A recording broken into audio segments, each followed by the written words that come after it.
Shalom saudara, salam sejahtera dalam kasih Tuhan Yesus Kristus. Kebenaran hari ini berjudul Sebelum Keadaan Memburuk. Sebelum keadaan memburuk, saudaraku. Ya, saudaraku sekalian yang kekasih, kita orang percaya tidak boleh terkubur dalam liturgi gereja seakan-akan kalau ikut liturgi berarti sudah mengalami Allah. Justru liturgi sering menipu, sebab liturgi hanya dapat menjadi media di mana seseorang berfantasi mengenai Allah dan berpotensi bersikap munafik, berlaga atau bergaya seakan-akan mengenal Allah dan memiliki hubungan yang benar dengan Dia, padahal belum tentu demikian. Banyak orang Kristen terkubur dalam konsep-konsep mengenai Allah di dalam diri mereka dan membiasakan diri merasakan apa yang mereka yakini, tetapi tidak merasakan yang mereka alami. Dan kalau para teolog menganggap subjektivitas itu bahaya, sehingga apa yang dialami seseorang itu dicap selalu tidak bisa menjadi landasan teologi yang benar. Oh, ada landasan teologi yang benar, tapi pengalaman pribadi setiap orang itu istimewa dan memang tidak bisa menjadi landasan hidup orang lain, tapi bagi orang itu sendiri itulah landasan imannya. Ya, ingat tokoh-tokoh Alkitab Perjanjian Lama tidak pernah belajar teologi dan mereka memiliki teologi dari pengalaman itu. Allah harus dialami, orang percaya harus sungguh-sungguh mencari Allah, mengisi waktu hidupnya untuk belajar kebenaran, meditasi dalam doa pribadi, mencari wajah Tuhan, peka terhadap kejadian setiap hari yang di dalamnya Allah mau berbicara dan menasihati dan membentuk. Dan kita harus menjadikan ini sebagai satu-satunya agenda dalam hidup. Setiap hari pasti ada berkatnya, pasti ada porsi pendewasaan yang Bapa sediakan. Ya, kehadiran Allah, nasihatnya, didikannya pasti ada. Ya, hendaknya kita tidak tenggelam dengan pemahaman mengenai Allah hanya secara kognitif atau secara pengetahuan nalar semata-mata. Ya, hendaknya orang percaya tidak membiasakan diri merasakan apa yang diyakini, tetapi membiasakan diri merasakan apa yang dialami. Nah, biasanya orang hanya membiasakan diri merasakan apa yang dia yakini dan mereka berusaha membela apa yang mereka yakini tersebut dengan berbagai definisi, format, argumentasi, dan segala kajian teologi yang hanya dibangun di atas kertas. Mestinya orang percaya membangun pemahaman mengenai Allah itu dalam pengalaman konkret, yaitu dalam perjumpaan dengan Allah atau pengalaman hidup menit ke menit, jam ke jam, dari hari ke hari dengan Allah. Untuk itu dibutuhkan kehausan yang benar akan Allah.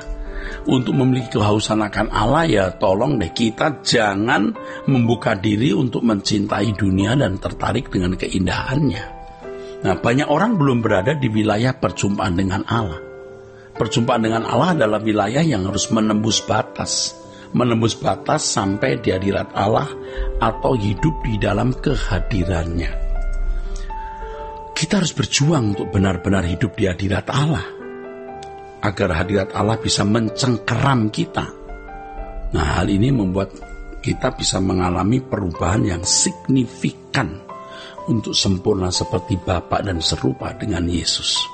Dengan keadaan ini kita bisa membangun hati yang takut akan Allah, hati yang gentar sepatutnya kepada Dia. Kita dapat melihat kemuliaan kerajaan surga sejak di bumi sehingga kita tidak tertarik lagi dengan keindahan dunia ini. Kita juga dapat membangun keyakinan akan Allah yang tidak kelihatan sehingga kita benar-benar mengalami Allah secara konkret, bukan fantasi. Banyak teolog yang rasional, yaitu para perumus doktrin yang membangun sistematika, dogmatika atau sistematika teologi, merasa sudah memiliki bangunan pengertian yang kokoh tentang Allah yang benar. Banyak teolog yang rasional, yaitu para perumus doktrin yang membangun sistematika, dogmatika atau sistematika teologi, merasa sudah memiliki bangunan pengertian tentang Allah yang kokoh dan benar. Mereka merasa sudah menemukan Allah di dalam nalar, ya. Hanya dalam nalar mereka dengan argumentasi yang kuat. Padahal sejatinya mereka hanya menemukan pengetahuan mengenai Allah, tapi belum menemukan Allah sendiri. Beda loh saudara, menemukan pengetahuan mengenai Allah dan menemukan Allah sendiri dalam perjumpaan konkret itu beda. Tapi ya sudah menjadi kebiasaan para pemikir tentang Allah atau teolog yang memandang bahwa kalau sudah punya pengetahuan tentang Allah itu berarti sudah menemukan Allah dan mengalami perjumpaan dengan Dia, dengan Allah. Padahal belum, itu hanya fantasi dan teori. Dan bayangkan kalau orang-orang seperti ini mengajar jemaat, spirit apa yang ditularkan kepada jemaat? Orang hanya bisa memiliki pengetahuan tentang Allah tapi tidak mengalami perjumpaan dengan Allah. Nah, kalau begitu apa bedanya, saudaraku, orang yang tidak beragama Kristen masuk sekolah teologi hanya mau Kristen hanya mau memiliki pengetahuan tentang teologi Kristen. Ya, dalam perjalanan hidup saya sebagai seorang akademisi, saya pernah ketemu orang yang non-Kristen masuk sekolah tinggi teologi untuk belajar teologi Kristen, supaya bisa mendapat gambaran teologi Kristen itu apa secara objektif. Pengetahuan belum tentu benar.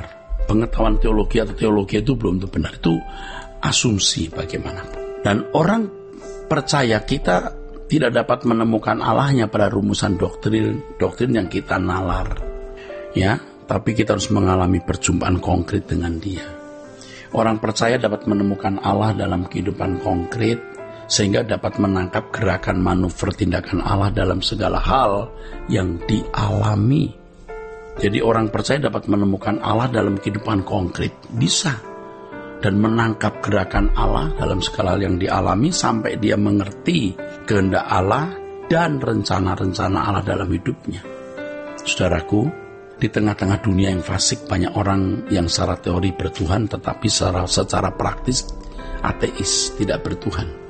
Tidak sedikit pula orang Kristen yang ketika sudah keluar dari ruangan gereja dicengkeram oleh atmosfer dunia yang tidak memiliki kegentaran akan Allah, ya. Sehingga banyak orang Kristen yang tertarik dengan banyak hal dalam hidup ini, ya, juga tertarik kepada dunia. Sehingga mereka tidak mengingini Allah. Dan jika hal itu berlangsung berlarut-larut, maka cita rasa jiwa atau tes jiwa orang Kristen itu rusak. Sampai mereka tidak mengingini Tuhan dan kerajaannya lagi. Dengan demikian, ya, orang-orang seperti ini akan terbelenggu oleh kuasa kegelapan. Terbelenggu oleh kuasa kegelapan bukan berarti kerasukan setan yang manifestasinya secara ekstrim, mata mendelik, teriak-teriak, kejang-kejang, bukan. Tetap hidup sebagai manusia biasa, santun, tetapi fokus hidupnya bukan pada Allah dan kerajaannya. Orang-orang seperti ini, saudaraku sekalian, ya, hidup dalam pemilikan kuasa gelap dan tidak bisa dimiliki oleh Allah. Nah, ironisnya banyak orang Kristen tidak menyadari hal ini, karena mereka menganggap keadaan hidup seperti ini adalah wajar, yang tidak menyalahi etika kehidupan sebagai orang percaya. Susah nih, saudara. Nah, kalau hidup keberagamaan sebagai standar kekristenan, ya tidak bisa. Kekristenan yang benar itu persekutuan dengan Allah, perjumpaan pribadi dengan Allah yang tiada henti dari saat ke saat, dari waktu ke waktu. Baru itu sebuah kekristenan yang sejati, saudaraku. Ketidaktahuan mereka itu, kasihan, mereka terbelenggu oleh kuasa kegelapan dan tidak bisa lepas. Roh Kudus yang bisa menolong mereka kalau mereka sungguh-sungguh mau berubah. Nah, kalau tidak, mereka akan berkeadaan makin memburuk sampai tidak bisa diselamatkan lagi. Ya, mungkin tidak masuk neraka, tapi tidak pernah menjadi anggota keluarga kerajaan. Jangan sampai keadaan kita memburuk, saudara. Ayo kita bangkit, kita pulih, kita bertobat, ya. Tuhan memberkati saudara sekalian. Sola Gracia.